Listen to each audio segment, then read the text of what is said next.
Welcome to the Indie Opera Podcast.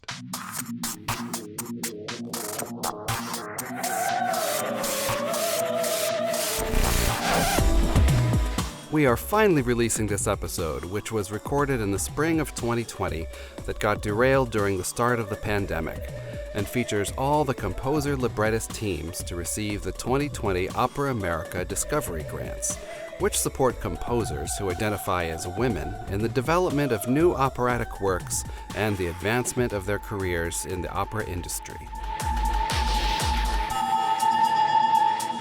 Welcome to the Indie Opera Podcast. This is Peter. This is Brooke. This is Walker. This is Chuck. Oh, we did. That was the best we've ever done. You planned ahead. Now we've got a lot of guests with us tonight because we are focusing on the Opera Grants for Female Composers, which is supported by the Virginia B. Toulmin Foundation. And these are the Discovery Grants that they award each year. And this is our third time, I think, doing this show of Discovery Composer, or is it our fourth time? Chuck, do you remember? I think it's our third. And we're doing something completely different this time. We've invited all the composers, all the librettists, everyone to come join us to have a discussion about their pieces. And we're going to play little clips. And this is my favorite kind of show where we get to sort of disc jockey recordings and chat and talk about things. We're going to be very relaxed about this, and we're just going to go bring on two guests at a time and go through four of the composers. There are 7 who've been awarded grants. We're going to do a second show where we're going to do the other 3 composers. So this is a mega show. So we're going to have a discussion with each of the composers. And if you remember from our previous 2 shows previous, we had on our musicologist, Greg Mumji, who's also listened to all the pieces and sort of made little descriptions of them and comments that we want to add because we like bringing his voice into the room. So let's bring on our first 2 people. We are joined by composer, vocalist, and producer Lisa Bielawa, who lives and works in New York City, but it has built large-scale musical partnerships and projects in Berlin, Rome, San Francisco, Los Angeles, Boston, and Vancouver. She is currently at work on a major shelter-in-place participatory work broadcast from home with contributors from 4 continents. And we're joined by Claire Solomon, who is a writer and associate professor of Hispanic Studies and Comparative Literature at Oberlin College, who is a librettist for this work that we're going to discuss called Centuries in the Hours. Welcome to the show. Nice to see you all. Hi. So Lisa, tell us a little bit about yourself. Well, I live in New York City, and I've been here in my apartment mostly for around 6.5 weeks. I live a block away from the hospital, so that's most of my existence right now is that. But when You mean the sounds of ambulances? Oh no.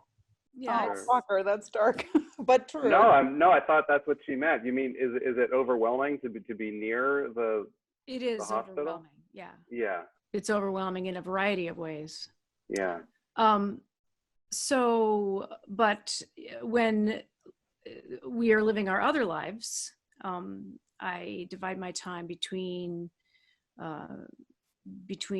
being here in my apartment in New York and touring and performing and making large scale work, usually in communities and, in ways that involve and engage amateurs and students and professionals all together. Very cool. And also with us is librettist Claire Solomon. Let me see. Can you say hi, Claire? Hi. Hi, Claire. Tell us a little bit about yourself. Well, as you mentioned, I teach literature at Oberlin College. I'm in Oberlin, Ohio right now. I'm teaching. I went to Oberlin. I love Oberlin. That's true. Yeah, I love Oberlin too, and it's a really fun place to teach, and we're just all really hoping that we can come back to in-person teaching soon. And why don't you tell us a little bit about what the Centuries in the Hours, what was the inspiration for this? Well, I had, as it turns out, I had a residency almost 2 years ago at the American Antiquarian Society, which is in Massachusetts, in Worcester, Massachusetts. They have one of the largest collections of manuscript women's writings in the country. a lot of diaries and letters of women, American women, from like the late 17th century all the way through to the early 20th century. So when I was there, I actually got a chance to see a lot of these diaries, and some of them were actually in manuscript. And I ended up getting really excited about the prospect of discovering these women throughout American history. I ended up reading around 72 American diaries, and I was actually working on a piece that was co-commissioned by the River Oaks Chamber Orchestra, ROCO, in Houston, and ASCAP, the ASCAP Foundation. It was for mezzo-soprano Lori Rubin, and I was only able to set the words of around 5 of these amazing women, which means that there were so many others that I wasn't able to engage with, and that made me really sad. And so Claire and I started talking about this with Lori, and it ended up becoming clear to us that there was some way in which Claire, who's a novelist, and really understands story and weaving together story and character, that it would be a great opportunity to kind of just see what magic she could work with these women's writings. So that's how it started. And Claire, was it difficult to narrow things down to one concise? I mean, there's the libretto is very concise and tight. How was the process on that? For me, it was just a delight. I love collaborating with Lisa. She's a ferocious intellect in addition to an amazing artist. And so we just, I think, have a really good time working together. It's fun. And there was something strangely empowering about the constraint of having to tighten a unified story arc to create a sort of epic female hero who was a composite character. I found it to be a challenge that was very freeing in a strange way. I must say, I really love the sound world you guys have created and the feeling of this piece. Let's take a little watch of a little bit. I'm going to play some of the video. And you'll notice the singer is blind and is reading from a Braille musical score, which I'm completely curious to know more about. But it's really just a wonderful thing to see someone doing that. I find it very exciting. I want to say that conducting here is Mayan Chen, very exciting, very prominent conductor, I should say. I actually got to see her conduct at the Philharmonic. Very dynamic, very interesting, and it's a real coup you got her involved. I think she's a wonderful musician. So let's play a little bit of this and talk about it after. Let me only in the fear of God put on these pages what shall transpire in my poor life. How bitter cold it is tonight. Shall we freeze to death? Below zero this morning. I'm growing colder. I'm growing colder. The wind blowing perfect air. Everything is blowing away. Something rolling. Birds flying.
by the stake on the stone. We are so poor, can we ever get a house of so many? Yet everything seems to stop me. I have tried for 3 days to go, cannot get started. Everything I do seems to stand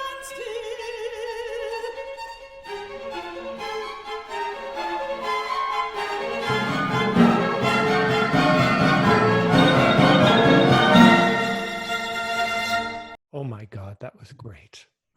Thanks.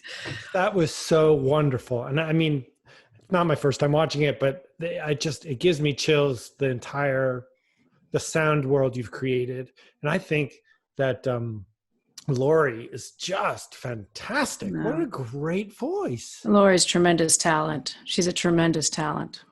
Yeah. How did you meet her? Were you looking for a blind singer? Or did you know her already? I met her in the Dawn Upshaw, John Harbison Young Composer Singer program in 2003. I was one of the composers and she was one of the singers, and we were not paired up with each other. And we looked at each other the whole time, green with envy for the people that we were paired up with, because we really wished that we were working together. And so we just sort of kept an eye out for opportunities to work together since then. I gave her a major role in my opera that my opera that I created for television, episodic television series the last few years. She had a major role in that, called Vireo, the Spiritual Biography of a Witch's Accuser. And that was produced by LA TV station KCET. It came out in 2017. You can still watch it if you want to watch opera, when you're stuck at home. You can watch Vireo, and she plays the role of the witch and the voice in that. So I've worked with her for years, and she and I came up with the idea to work with Rocco together. We spoke to Alicia Lawyer, who's their artistic director. The three of us wanted to do a project together, and so we proposed this one. Ask a question about, in your statement, you say it was designed with a conductorless orchestra in mind. What does the conductorless aspect add to the production? Well, Lori is blind, yeah. So she can't see a conductor. So the concept of having the piece conductorless puts Lori in a position of leadership. Is there a meaning to it though, like in the piece, or is it just a? Well, Lori is an expert in non-visual musical communication. Mm-hmm. And so rather than having this performance situation be one in which she is at a disadvantage because she can't see the conductor, I wanted to create an environment where she was at an advantage because she has such a highly developed skill set of non-visual musical communication. I just love the sound that you create, and this orchestra is fantastic.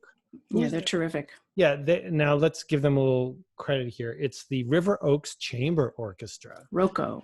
Yeah. Rocco. And do you have a relationship with them? Do you often work with them? Yeah, they're this Sunday, they're going to be rebroadcasting, live streaming the concert on Facebook Live at 2 Central, 3 Eastern time, and I'm going to be online, and Lori will probably be there too, and we'll be there to sort of, comment and chat.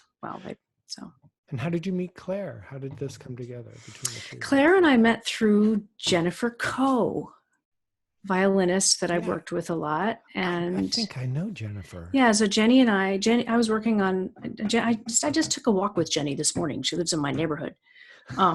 So we'd walked 6 feet apart from each other and talked to each other on our phones while we were walking. But Claire and I met because Claire was visiting Jenny in New York less than a year ago. And, I was in the neighborhood and we got together, and Claire and I struck up a friendship because she's so super smart and I love her writing so much. And she didn't run away when I said, "Oh, you're a writer, you have a novel, I'll read it." She didn't find me overeager.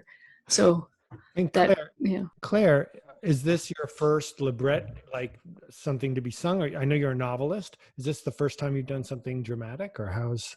Yes, it's my first libretto, so it's super exciting for me. How is it different than writing for being a novelist? Like, was it a huge challenge or? Yes and no. I mean, I'm sure that I will continue to find all kinds of things that need to be improved. It's like I don't know enough yet to know what else I still have to do. But what's different is that writing a novel is such a solitary process, and I was so used to working that way. And as an academic, you know, that's scholarship is very solitary. And I thought of myself as an intensely collaborative person. But I remember over a dinner with Lisa, I remember Lisa said to me, "You're a beginner at collaboration." Really true. I was like this weirdo, like solitary writer academic who thought I was I was like an indoorsy, nerdy, introverted kid thinking I was really extroverted. And I had no idea how collaborative the process of writing a libretto could be. So it actually has been pure delight for me. But Claire's a natural collaborator. She may be a newbie, but she's a natural. Very cool. Well, thank you guys so much for being on the show. I think this is an exciting piece, and thank you, Peter. I think this is a really cool collaboration. Peter, yes. can I add Greg's thoughts? Oh yes, we have Greg's thoughts. Oh, yes, let's put it in there. So this is Chuck reading for Greg. So Greg wrote that what he heard of Centuries in the Hour, an extremely colorful opera. I say that because the composer Lisa has a knack for using instrumental combination and textures to bring out a wide variety of colors from the orchestra. In this way, it is very reminiscent of the painterly quality of Bartók's Bluebeard's Castle, where the orchestration must reflect sudden changes in atmosphere every time Judith opens another door in the castle. Wow, Greg. I feel like Greg has like upped the quality of our commentary significantly since he started contributing.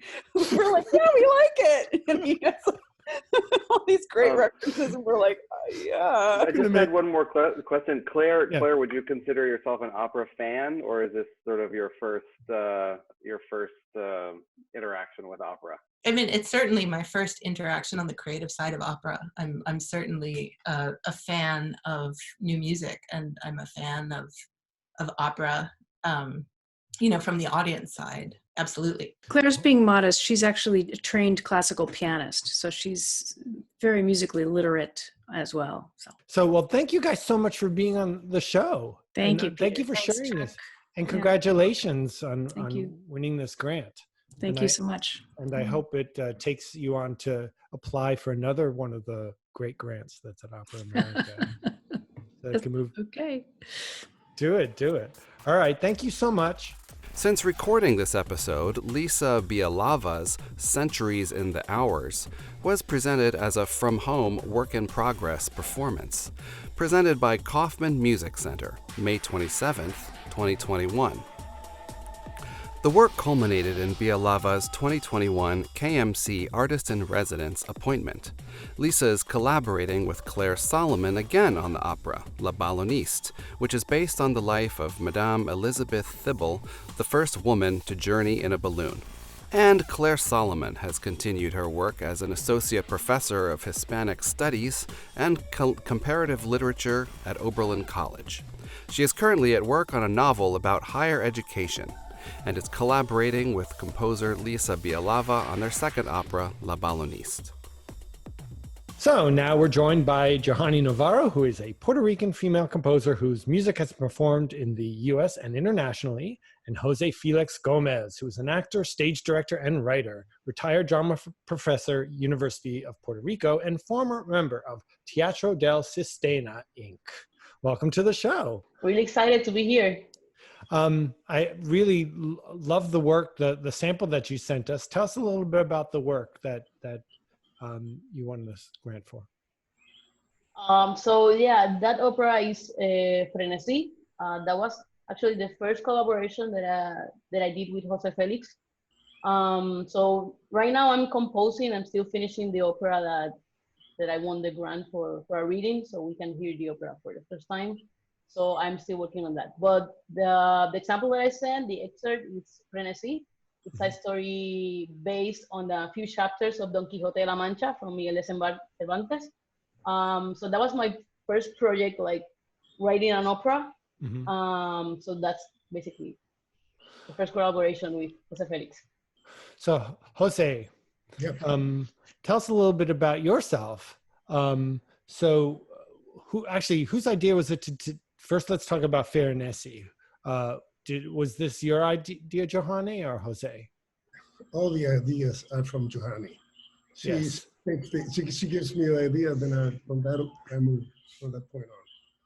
So let's set up this clip a little. This is scene 3 of the opera. Tell us a little bit about what's happening in this scene before we So right now we have Lotario and Camila. So we have a love triangle and a classic love triangle. So we have Lotario, Anselmo, and Camila. And Anselmo, it's like he's this guy, powerful guy, and he's drinking for his friend Anselmo, and he says like, Anselmo says like, Lotario, can you try to make my woman, my wife love you? You know, I want to try her love. I want to like figure it out if she really loves me or if she's married with me, just for married. Yeah, I know. And This his friend Lotario, yeah, you know, like this is like a Mozart opera, right? Yeah, I know. Yeah, that's it. Like, you know, here, maybe yeah, so funny. classical. And, Yeah, and why is it that men this is sort of this men's fear that their wives don't love them, so they set them up in these horrible situations, take their best friend and say, see if you can seduce my wife. Yeah, that's crazy. I mean, we still don't know, and actually set up so good on stage that, you know, we keep doing that. So yeah, that basically what happens. Lotario says at first no, they have a very confrontation, and then Lotario actually like, I will do it. And actually they did it. They fell in love with each other, and it's like this amazing love. And at the end, you know, very tragically, Anselmo, like, he commits suicide. Lotario died in the war, and then Camila is left alone. So nobody wins. And actually, that's what we took about Miguel de Cervantes in Don Quixote, because Don Quixote is telling this story about the curious impertinent, and we took that, like the whole idea of the love triangle, the names, and how the story developed, and we put that in the stage. So that's the scene that we're gonna do is like the love scene. Exactly. What happens in this scene? They're, you know, saying to each other that they were wanting this love forever, and they finally did it, and they feeling so great about love and everything. So there's like very happy and loving music, like as possibly I can do. So it's love scene. It's basically a love scene, a traditional love scene. So why don't we take a listen to that so the audience can share some of this, and then we'll talk some more.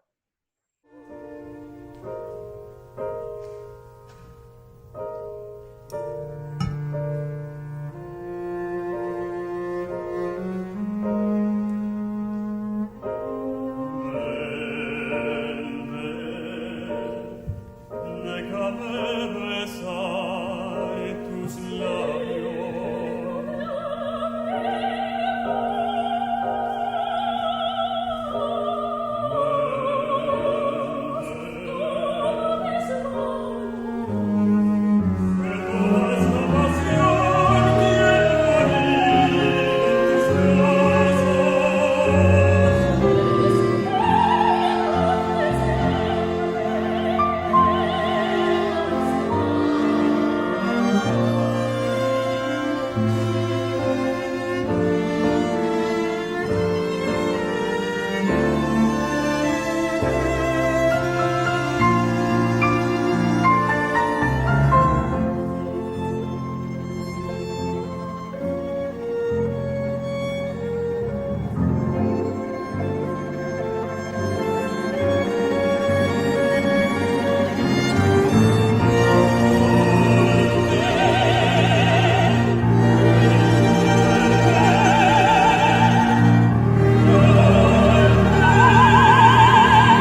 That was your first opera?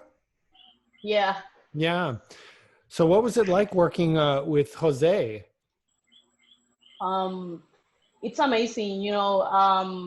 I get these ideas about what should, you know, let's do an opera about this. And then I just call him and say, hey, Jose, I have this nice idea. Can we make it an opera? Like, can we try? And that was our first collaboration. It went really, really great. You know, in my case, I was like experiencing about, you know, structure, about sound, about especially story, you know, how to take this idea of the drama and this just lay up through the whole score. And we did our second collaboration with an opera called Redemption, that it hasn't been premiered yet. It's supposed to be premiered actually next week in Italy, but you know, whatever cause, so it was canceled. And then we have the third chance to make a collaboration, and we're doing that with the new opera, Y los Pasteles. So it's really great. You know, I feel like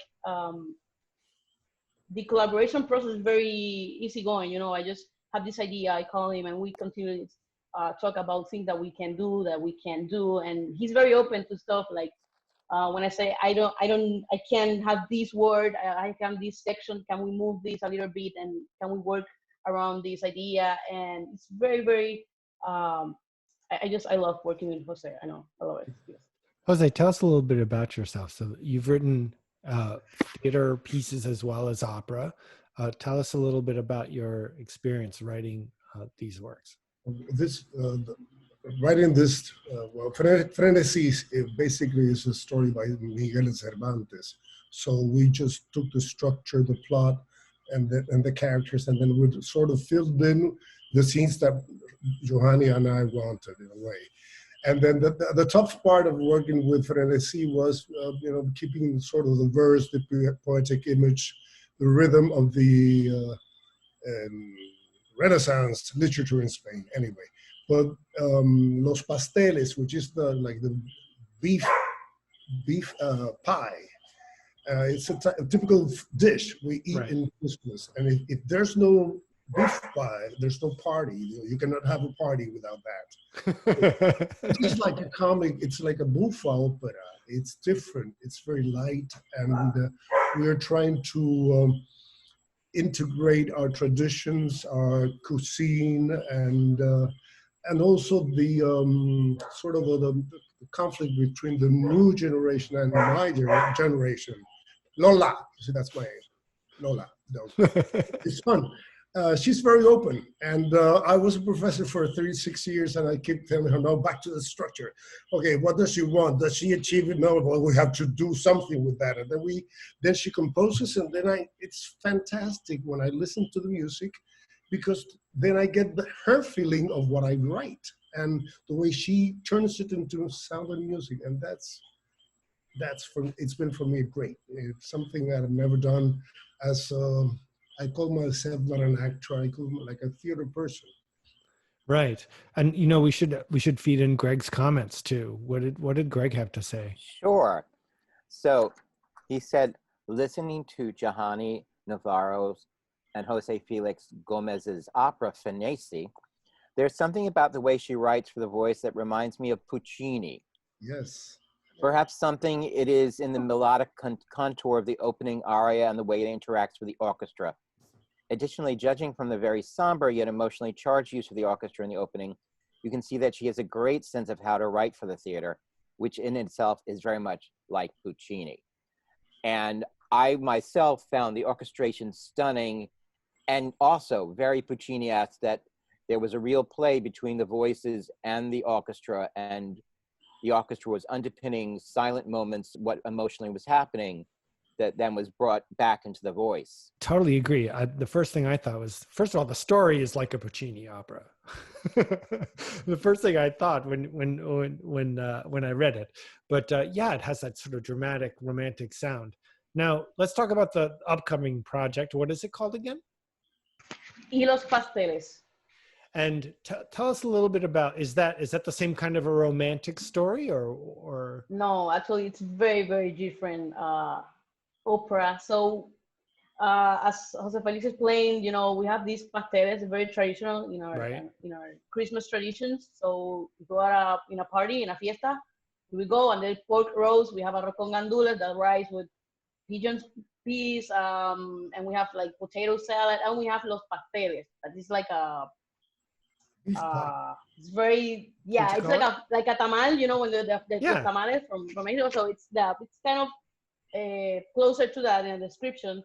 So in this opera, you have this great empowered young woman just finishing her degree, and he's out to the mountains, the rural area, to celebrate Christmas. And when she came to her house, I was like, Mom, I want to do a party, a fiesta, invite everyone. We have like a big Christmas party. And her mom was like, there's no pasteles this year because the woman who made the pasteles, like, she's dead. So nobody in the barrio, in the street has pasteles, so there's no fiesta. So the whole opera is that, it's like this young, crazy people just trying to figure out where to get pasteles, because they need to find someone that can do the pasteles. And that's like a tradition for the old people. And this is about food, about Puerto Rican music. It's about traditions and cultures, very culture. So, we have this great character, Chica, and she's forced to make important decisions about her life and about her future in the whole opera. So there's a part in the whole opera that it's amazing how Jofe did it. So she said like, "Nací para ser libre." I was born to be free. So that's the kind of it's very light comedy, but it's a very empowering people, empowering this great young woman that's she's fighting for her country, fighting in the same for Puerto Rico, and all the chaos that we have with the economy and everything, and the traditions, the culture, society. She's gonna face every aspect of society, role of a woman, and she will do whatever she want to do. I don't want to hold the end on everything, but the whole thing about that. Is there a miracle at the end? Is it like the miracle of the fishes? There's suddenly no. No miracle. No machine of the gods. No. No angel comes down with the plate of food. Ex machina. I love it. She find it. So Pastel es machina. I love that we need more operas about food. I love this. I think this is great. Like food is so much, especially now. Like the only thing I think about is food because it's the only thing. It's like the only thing I can do because I can't leave my house. So it's like, where am I going to get food? How am I going to make food? What am I going to make today? And it's great that it's a comic opera as well. We need more comic operas. Yeah, it's fun. It's a very light opera, It's like we see this crazy story that's like, what? Pasteles. But for here, our tradition is very important to have pasteles in a fiesta. It's like, wow, what's she gonna do? It's like the frosting, of the opera. The pasteles is the motif. The whole story is about Chica, this young woman. She's a very empowered woman, and she falls in love with a guy which is totally the opposite of what she wants. And she's trying to decide whether she should follow him or just keep being herself. And then she falls in love with another guy, the same too. She's a very strong woman. And at the end, she decides, no, I'm going to be me. Whoever wants to be with me has to love me the way I am. In opera and all that, but that's the basics. It's a good message. It's a better message than the other opera. Oh yeah, definitely. The lead role was inspired in Johanny. It's her. She can be my granddaughter, really. I've seen her grow, and I watch her, and she's a strong woman, and she has a lot of melodies. We were speaking one night. I said, Johanny, I cannot go to sleep because all the characters are speaking to me in the evening inside of my head, so I have to get up and write down. And she says the same thing happens to me. The music just keeps flowing. It's really great. It's fun. I'm so excited, and I'm so hungry. If you have time sometime, come down to Puerto Rico. Our Christmas begins after Halloween, and it ends right before St. Valentine's Day. It's like a 2-month party. It's crazy. It's fun, really. It's fun. We love Wait to a party, second. Did I misunderstand? Your Christmas starts in February? No, it starts at the end of October, runs way through February. Oh. We have like a carnival in Old San Juan. It's called Las Fiestas de la Calle San Sebastián. I'm a big fan of. We like to. We have fun down here. Besides being closed now, have fun. Is opera popular in Puerto Rico? No, Actually, but you yeah. have to make it popular. You can be sure. Popular, but yeah, we have a few companies here, and I have been honored. I did my premiere of Frenesí in Washington D.C., and I presented 2 times Frenesí in Puerto Rico.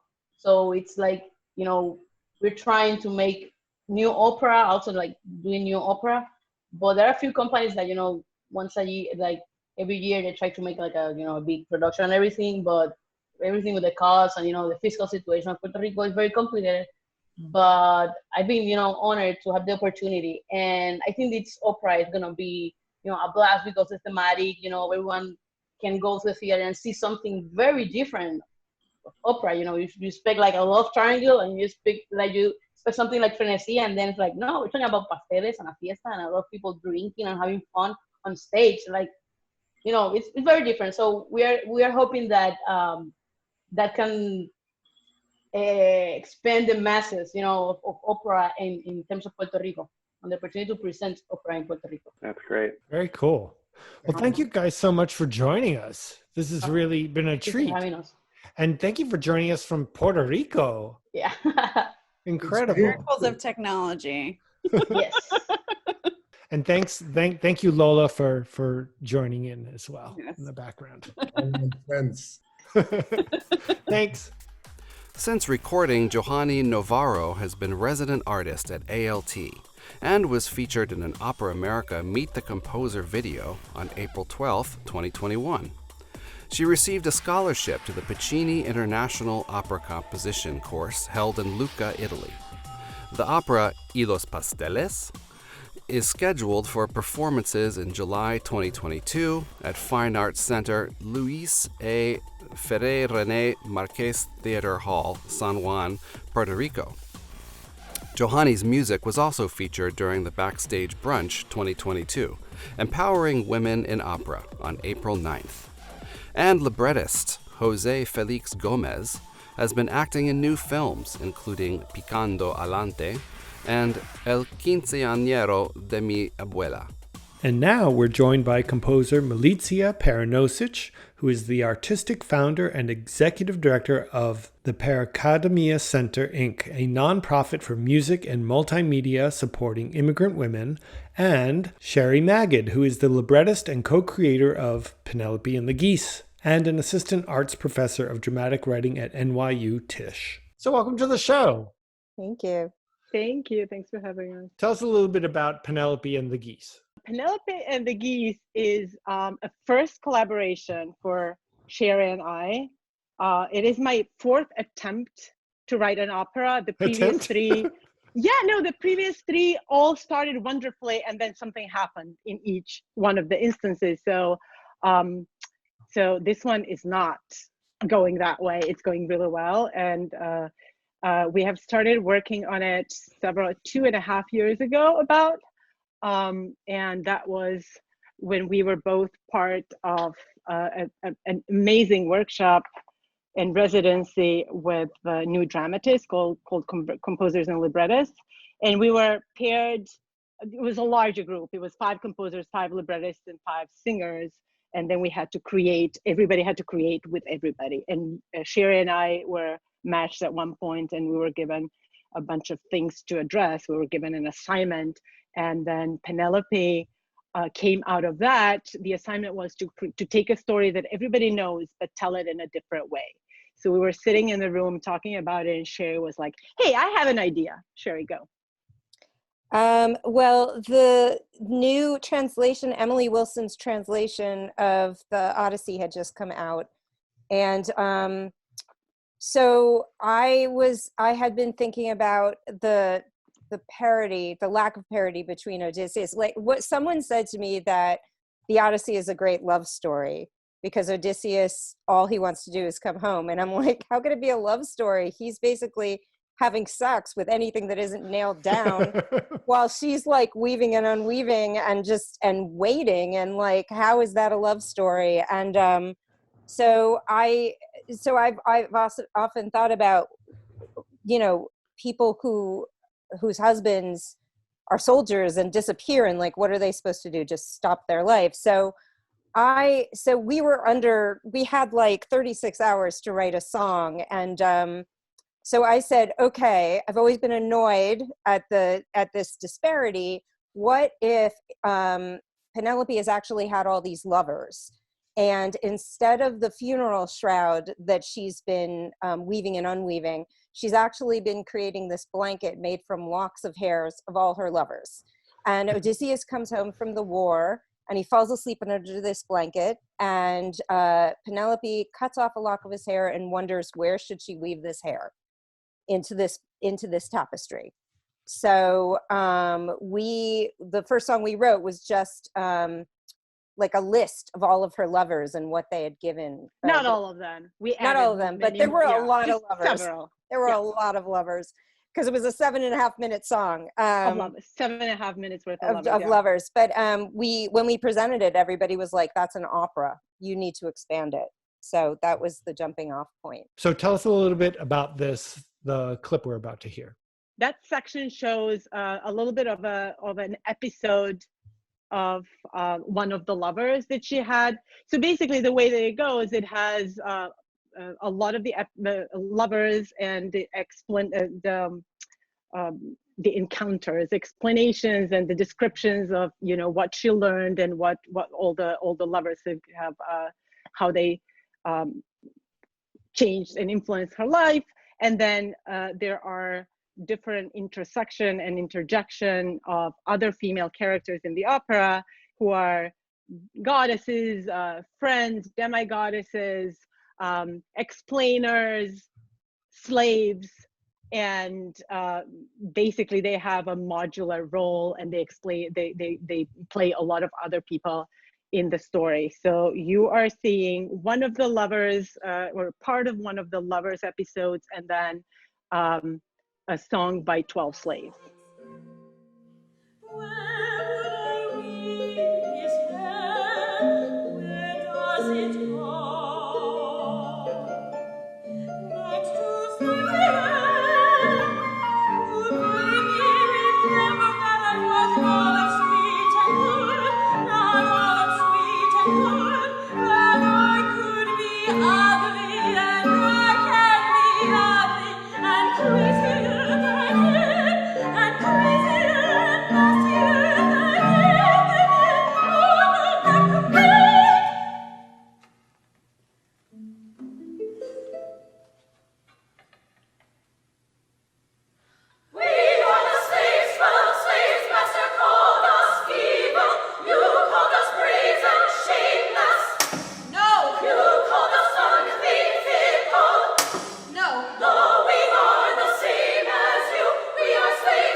That was really cool.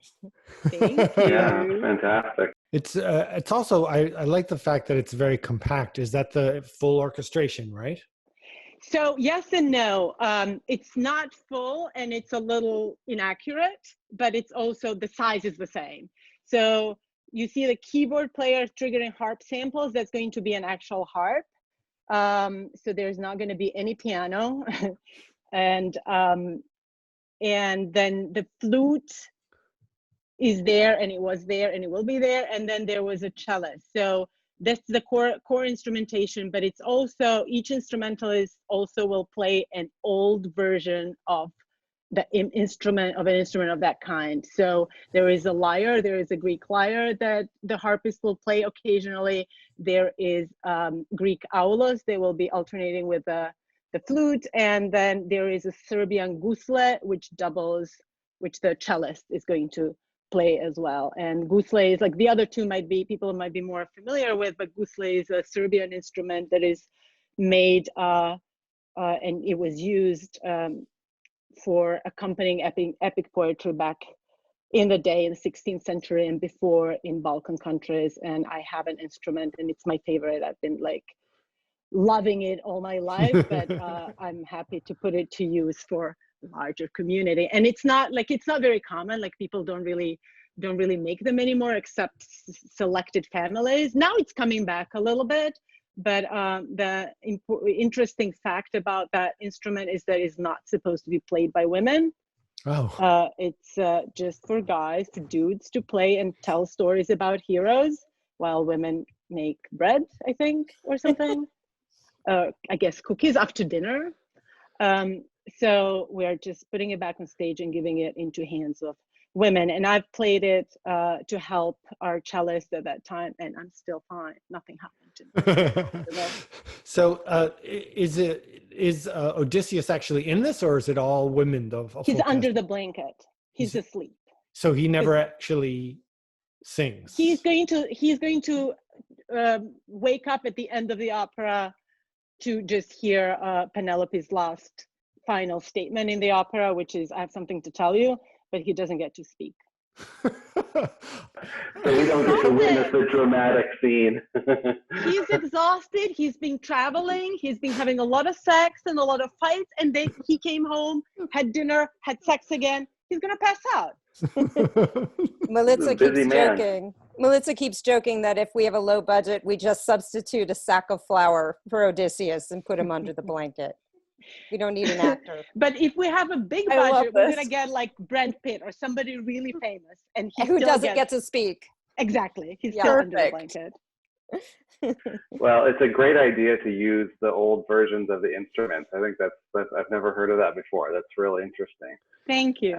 Well, that's our way of trying to say that, you know, that was an old story, but it's not an old story. It's just a story that we keep retelling in different ways, and you know, it's very much a contemporary story still. So is it hard to find people who can play that instrument, or I mean, for, you know, I guess yes and no. My flute, our flutist Margaret Lancaster, plays like all sorts of wind instruments with bravado. Like, she's really great with that, and she's also a very good stage mover and interpreter. She's an actor and tap dancer as well. Mia, our harpist, is a harpist, and I found her. I was just looking for a harpist, and I talked to a bunch of people, and then she just ended up being. She was just looking to get herself a lyre for her own performances, because she also has, I think she has like 12 harps, but she didn't have a lyre at that time. So she was looking to get one, and she eventually ended up commissioning people, makers from Greece, to make her one in the true fashion of the old ones. So she was actually looking for another way to validate her need to have and buy an instrument. So that's how we met. And like, that must mean something. That must mean that this is a, you know, a good choice, and indeed it was. And then the gusle and the cellist who plays the gusle, that's still, actually, we haven't really done that yet, but I wrote it in a way that I believe any cellist will be able to do it. I want to get Chuck's comments in here, and I have a question for Cheri as well. So sure. Well, here's Greg's. And he found this piece very reminiscent of bel canto opera, and especially the works of Bellini. I'm a mixed bag there, but I mean, it is the chamber orchestration, exposed vocal lines create a sense of unending melodiousness. Yet there's also great use of Sprechstimme, especially in times when soloists interact with the chorus. This hybrid of dramatically spoken and sung text gives the work an added depth. Oh, he brings such Do we get to gravitas. use these? I know, right? We need Yeah, I know. that. Do we get to use these quotes? apply for I We would can Olympics. send them love around, it. sure. I can totally send like them, yes. learning Yes. about it. Thank you. So, Cheri, tell me a little bit about the language. It really felt, there's so many Greek plays. You go and see the translations. There's new translations for them, but they always have a certain cadence to them, the language. And listening to that, I'm getting the same sort of feeling. What did you do when writing the libretto? Is there a certain rhythm pattern or something that you were sticking to, or what did you do? So you have to understand that what happened is we were going to apply for a grant, and we thought we only needed like 10 pages of the libretto. And then in 12 days before it was due, we realized we needed the whole thing. And so Melissa was like, oh my God, what are we going to do? And I'm like, it's okay, I'm going to go do it. So like, I wrote it in a fever dream. I think I wrote it in like 5 days. And what I was doing was reading Emily Wilson's translation at the same time that I was writing. So I would read a little, I would write a little. Any like phrase or rhythm that struck me, I wrote it down, and I just melded it that way. So I don't know. I mean, I'm a playwright, so I'm already attuned to writing rhythmically, but I'm sure that her rhythms got in my head. She wrote it in iambic pentameter, even though, it's traditionally dactyl hexameter. So some of that, I'm sure, just got in my body. So you're in a fever dream. It was a total fever dream. It was like when I finished it, I couldn't believe it actually hung together and made sense. I mean, it's actually a great way of writing. Although it's very hard on the heart and gut and sleep, but I think it feels of a piece because I wrote it like that. So how was it working together with Milica? Was there a lot of changes, or was it just sort of go with the flow? How was the collaboration? This has been such an extraordinary collaboration for both of us. We didn't really know each other. We ended up like at residencies, living together, where you just don't know how it's going to go. But I think that what really worked is we talked a lot about the libretto before I wrote it, and then we talked a lot about the libretto after I wrote it. And then the way both of us created it is we sort of collaged it, meaning I did not write the beginning through the end. I would write a section, and then I'd write another section that I thought were in pairs. And then Milica, when she wrote the music, she started doing the same thing. I don't know if we worked not in that order. Not in that order, not in the same order. But I think that because we were working that way, we sort of innately understood the way each other were working. And I also feel like I understand that like sometimes we're going to need to move words around. So I felt like if Milica made the choice to move some words around, I was like, yes, that works, unless like it changed the essential meaning, and then we would talk about it and we would rework it. But one thing that Milica says that I think is really great is like, I looked at the Emily Wilson translation and made a translation of the translation, and then it went to her and she made a translation of my translation that was a translation. So there was always like it's like a sourdough starter. It's just like there was still an essential thing that went from person to person to person. So yeah, I mean, that's basically that's the history of the Odyssey, right? Exactly. Yeah. I mean, that fits very well with Homer and the whole oral tradition. So that's wonderful that you passed it back and forth like that, and with other writers, and it's terrific. Very cool. Well, thank you guys so much for bringing this to us. I'm really excited to hear more about the future of this project. Thank you. Thanks. Thank you. Since our recording, Milica Paranosic wrote a full score for North of Boston, M4M, a new solo harp piece written for Mia Theodoratos. Excerpts from the opera Penelope and the Geese were featured on Opera America's New Works Forum in January 2021. And an overview of the opera will be presented at the Archaeological Institute of America's annual meeting. Penelope and the Geese will have performances October 2022 at UNAM's El Aleph Festival in Mexico City. And Arpa Viva Records will release the audio recording of Penelope spring of 2022. Librettist Cheri Magid is currently writing a fiction podcast for Sarah Jessica Parker's company and Audible UK. She also wrote for the Emmy Award-winning children's television show, Arthur. And now I'd like to welcome Mary D. Watkins, who is a classically trained composer, arranger, performer, and recording artist based in Oakland, California, who has written 3 operas and composed music for theater companies, choral groups, films, and symphony orchestras, as well as for chamber and jazz ensembles, and by Martha Richards, who is the founder and executive director of Women Arts, formerly known as the Fund for Women Arts. She has been working with Mary D. Watkins on the development of the opera Dark River on 2 earlier versions as well. Now, Martha, you're like a producer in this case because Mary is both composer and librettist. Yes. In this case. For this opera, yeah. Well, this is very exciting. Mary, tell us a little bit about this piece. Okay, this was inspired by a book I read. It's a historical piece, and it's about the civil rights movement in the 1960s in Mississippi. And I read a book by Taylor Branch called Parting the Waters, and it was just a chronicle of in fact, there were 3 volumes covering that whole period, and this was the first volume. And I was so fascinated by that book. I mean, he's an excellent writer of history. And I thought then, and this was many, many years ago, I thought, God, some of this would make a great opera. And what made me think of opera, I think, well, there was a lot of drama, to be sure. And I was interested in it. I mean, I was living at the time in Washington, D.C.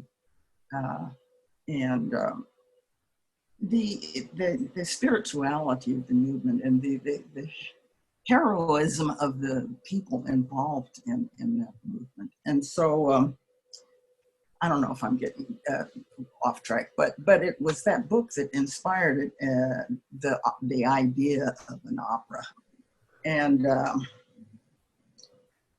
I went to a workshop for composers and playwrights, singers, and met someone who was also interested in doing opera. And so we did an opera called Queen Clara, and it was about the Red Cross and Clara Barton, who was the founder of the Red Cross. And at that point, I had never really thought that much about writing opera, but I was so fascinated by the experience of writing that I thought, I'd like to continue it. So I wrote this, I wrote the music and he wrote the libretto. And after that, I felt ready to tackle the idea of Dark River. And this is many years later.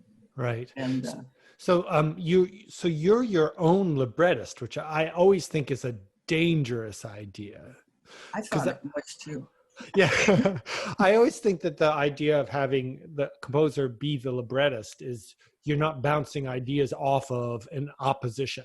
And sometimes that tension creates interesting new things. So how did you work on this? Did you do both the libretto and the music at the same time? Did it all come to you? How did that work? No, I was trying to find someone to work with, and it ended up that there was we had a night of works in progress, and I still hadn't found a librettist. And so I ended up writing the libretto to a couple of the scenes myself. And I liked the way it turned out. And so I decided, I don't know, somewhere along the way, I just decided to go ahead and do it. I was writing sort of the outline and the ideas that I wanted to see expressed in this opera. So I was told that this was not a good idea. I shouldn't do this. You're not a writer, you're a composer. And I agreed, but somehow or another, I found myself doing it, and it was a great experience. I wrote the whole libretto. I wrote, that was the story, and it was based on fact. And so it wasn't really, I didn't have to invent anything. Right. It was there. It was history. And so I wrote all of that out, and some of it I've never really tried poetry, but some of it was more poetic than other parts. But after I'd finished, I went back and I just began to set it to music. I didn't find it to be that difficult. So let's ask Martha a little bit. So now you were inspired to get this produced? Yes, what happened was I was a longtime fan of Mary's work because she's composed in a variety of different styles, and I'd seen her perform and had some of her recordings from many years before. So I loved her work anyway, and then there was a production in Oakland by the Oakland Opera Theater back in 2009 that was the very first sort of workshop production of the piece. And I was just blown away when I saw it. I mean, I went because actually I saw Mary's name in the paper and said, I didn't know she wrote opera. And so I went, and sure enough, there she was. And it was a beautiful piece. And I was so moved by the story. I think, as you pointed out in one of the earlier comments, that the roles for women in opera are so often, she's a tragic love heroine and she either dies at the end or she marries some idiot that you think that might be actually worse than death. So this is a very unusual piece because it features an African-American woman who was very heroic, who was working, actually poor woman who, self-taught and became a leader of the civil rights movement. I think the thing Mary often says is she's so struck by the dignity that people move through that, participated in that movement with so many barriers and obstacles, and yet Fannie Lou Hamer was beaten repeatedly. She was given a very, very hard time and experienced sexism as well as sexism within the movement as well as racism from the outside. So she's a very complex and wonderful character, and I was just so happy to see her realized on stage. So I wanted to get it. So I immediately said to Mary, let's try and work something out so that we can produce this. So that's how it started. So let's listen to a little piece of it. Tell it what's happening in Pap's song. Fanny has just been asked to leave the plantation because she attempted, along with several other people, to go to the courthouse in Indianola, Mississippi, to register to vote. And when she got back home from this trip, because she lived in Ruleville, I guess about 40 miles from there, she found out that the people at the courthouse had notified the Sheriff Marlowe, whose plantation she lived on. And she was told she had to go remove her name from the list of registries, or she would have to leave the plantation. And that was their livelihood, she and her family. And so she chose, and the family chose, for her to not remove her name from that list, and that she would then leave the plantation that night. But they did go through a bit of, back and forth about whether or not it was safe for her to do this or she should do it. Anyway, Pap finally decided that, yes, this was the better thing to do. And so he sang this love song to her. I mean, the family, she had 2 daughters and she was going to leave them. And he wanted her to know that he supported her and that he loved her anyway.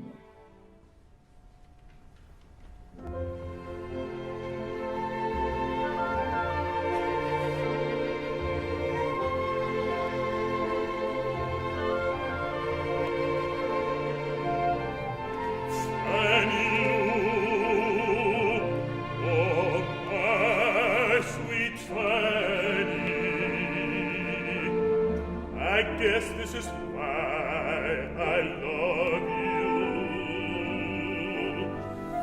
My strong-headed, beautiful Fanny. One who stands firm in her beliefs. Compelling, fascinating one. Full of life and destined to lead.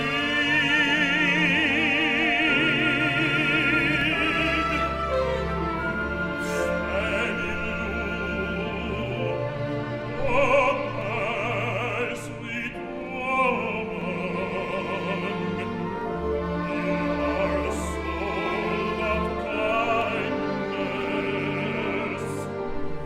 with the heart of a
One thing I wanted to say about Pap's song, I mean, Fannie Lou had just gone to be one of the very first people in Mississippi to register to vote. And so that's why everyone was so angry at her, I mean, at the landlord and so on. And I think what I love about that song, it's one of the few songs I know of in opera where a man is singing to a woman that he loves her because she's hard-headed and stubborn and that she's going to do what she has to do. You just don't see that. And it's just so heartwarming to see a man actually expressing those feelings to a woman and recognizing that she has a strong personality and that she needs to live her life. She's not glamorous and neither is he, but he loves her. Right. I think we should put in Gregory's comment here. So what did Gregory Mumji have to say? Sure. He talks specifically about Fanny's song, okay, which he has the feel of a romantic aria in the lush vein of Verdi. Think of the Cantiluna or Plebe Patrizi Popolo from Simon Boccanegra. However, of course, the orchestration is very Copland-esque in the sense of Americana. And I head towards more of the Copland-esque. I definitely hear that whole American sound from that period in Mary's writing here. The lush, it is lush American, and it's a very much more open sound. Right, it's very robust sounding. Yeah. Yes. That was Chuck's comment within Greg's comment. So very cool. Yeah, I mean, I love the sound world that you're creating here. It sort of seems to harken back historically to the time period, but it also feels very operatic and grand at the same time. Is the orchestrating we're hearing, is that the final orchestration, or is this a smaller, experimental first? Well, this is the first full orchestra that we did the workshop for production, which was the original. It was only 7 pieces. So for this, it was chamber orchestra. Right, and is that the final size of the piece? Yeah. Yeah, great. And what are your plans for this piece? Well, we want to tighten it,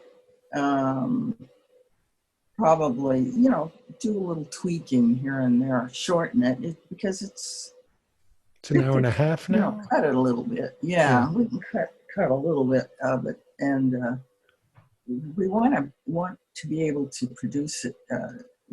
It's small enough to go to several different companies and even maybe some schools. But I think once we have done the reworking it, it will have much more opportunity for performance. Yeah, it sounds like it would. I mean, it's great that you mentioned schools. Just the idea of also pairing this with an educational, reach out with the students beforehand, the history and stuff. I think this would be a real great way to get into these kind of stories. Especially because the voting rights has become such a critical issue in our country right now, that Fannie Lou was one of the ones who made it possible for the Voting Rights Act to be passed back in 1965. And people forget that people fought and died to get those voting rights, and now they're being sort of erased by, people are trying to impose new poll taxes and new voter requirements. So actually the fight that Fannie Lou was fighting 50 years ago has come back again full force. Yeah, I know. It doesn't seem like the clock keeps going in circles. Like we're back at some other weird time period right now. Yeah. It's very bizarre. It's bizarre. You should look into Oberlin College and Conservatory. I bet they would be interested in performing this.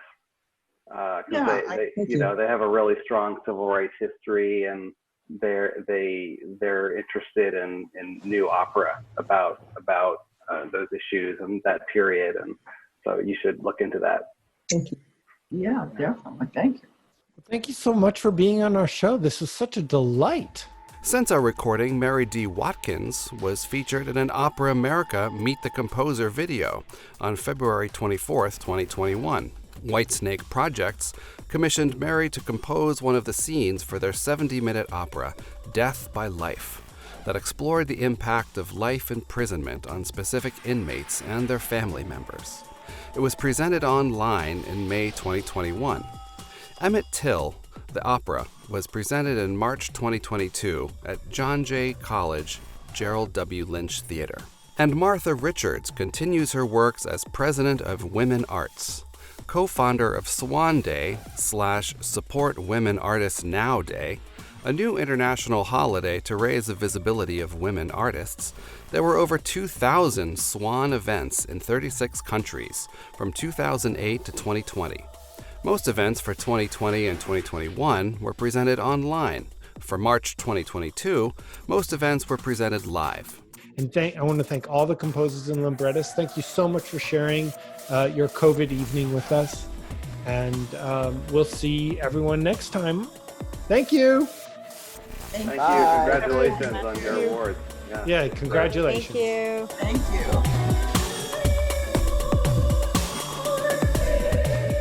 We hope you enjoyed our show. Please give us a thumbs up, consider subscribing to our YouTube channel or audio podcast feed on Apple Podcasts. And if you have any comments, suggestions, or feedback of any kind, please let us know by emailing us at comments@indieopera.com. Help us to make the future of opera brighter and bolder with a tax-deductible gift today. Donate to the Indie Opera Podcast on our website, Facebook, or on Patreon for special benefits. We would like to thank Lisa Bielawa, Claire Solomon, Mary D. Watkins, Milica Paranosic, Cheri Magid, Johanny Novarro, Jose Felix Gomez for their patience and being on our show. This episode of the Indie Opera Podcast was recorded on Zoom with co-hosts Walker Lewis, Brooke Larimer, and Peter Zepp. Our show is created with the support of associate producer Chuck Sachs, Ashley Renee Watkins, co-host, Jonathan Blaylock, PR consultant, Gregory Mumji, web correspondent, and Rosha Krian, our theme song creator. This episode was edited by Peter Zepp. Thanks for watching.